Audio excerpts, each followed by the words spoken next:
Hey, what is up, YouTube? Welcome back to another video. Today we are hanging out with my friend Brendan, and we're going to be working on his JDM MR2. So, one of the things we've got going on today, I'll switch the camera around, is he has these little wheel spacers we're going to be adding into the back here, just to try to help out the fitment of his wheels just a little bit, because they're typically staggered wheels, and he's running a square setup, so it's not going to bring it out that much. Might not even be too noticeable, to be honest, but anything will help. And another part he's got going on today is this little e-brake boot that'll be going obviously around his e-brake. I guess our first step in all this is we're going to lift up the car now after we break the lug nuts free.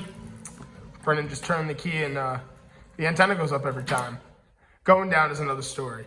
But what we're gonna do is crack the lug nuts free, pull the wheel off, slide the spacer in place, literally throw the wheels back on. It is that simple. Give me another verse. I need it.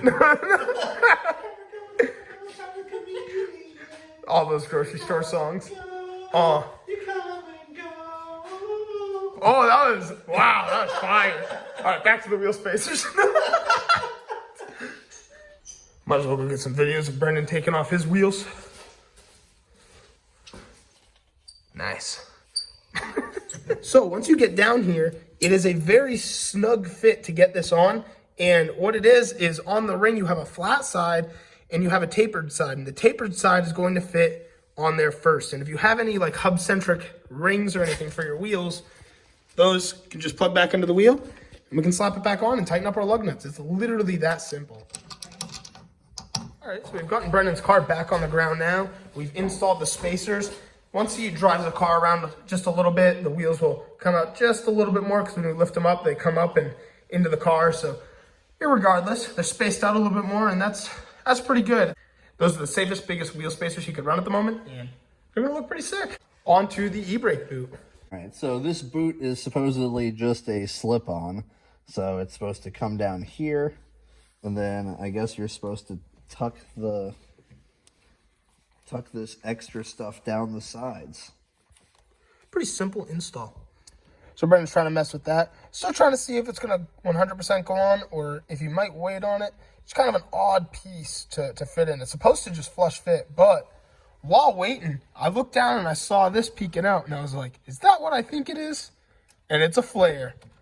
That is cool. A little factory Toyota MR2 flare. Oh wait.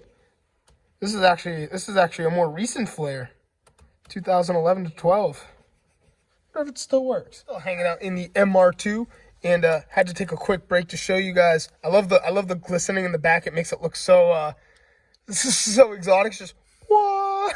But we got the little MR2, fine detailed too. That is sick. High quality. Yeah, seriously. This is kind of nuts too. And you pre-ordered this, right? Like you had to wait for this to come out? 8 months. Jeez. Look at this thing. That's nuts. Well, guys, Brendan and I couldn't do it. Thank you, Lillian. Lillian had to do it for us because we're not manly enough to. So Women are superior. that's just the final result. Just a little bit extra for the car. Just looks cool. Really no other real gain to it. But it's in now. Good with that install. All right, guys, that was a quick clip of what we had going on with Brendan and Lillian today, and on to the next part of the video. All right, more parts coming in for James's Monte Carlo. She is being torn down right now. Here's James with his package, though. We're gonna go open that up and show you what's in it. But yep, got a little bit of work going on down there. A little bit of coolant was coming out of. We're gonna hope it was some part of the intake. And it's all going back together right now. So that should be back on the street in no time. Just a minor inconvenience, nothing serious. But he's been driving it for a couple months now. So this being the first small issue isn't too bad. All right, let's see it. A couple things in here. So, what do we have here? Gauge number 1 showing oil pressure. And I'm sure you can already see where we're going with this. We have gauge number 2 for the voltage, and bring in gauge number 3 for the turn. No, I'm just kidding. This one's just a water temperature gauge. And just the gauges on the car now, the factory ones, are a little finicky. And I guess it seems like we're still waiting for one more piece. It's the pillar. There's supposed to be a pillar that I thought was going to be in this box. All right, so it's been a couple days since I've been out here, and it's already being plugged in, which is cool enough. That looks so sick in here, especially when they're all going to be lit up later. It's going to look so nasty. But like I said, just gives a little bit more of an accurate reading so my little brother can watch his gauges a little better, because those ones are a little too shaky. All right, we are back out here at James's Monte Carlo, and I can give you guys a quick little demo on the pillar gauges. So essentially, turning the key, you can see there's a little bit of an amber light in there, just to kind of match the red flow of the interior of the car. But right there, like I said, you have your oil pressure, you have your water temp, and the battery voltage. It works a little bit better than what was down there because they were all real shaky, so this kind of gives us a little bit more of an accurate reading.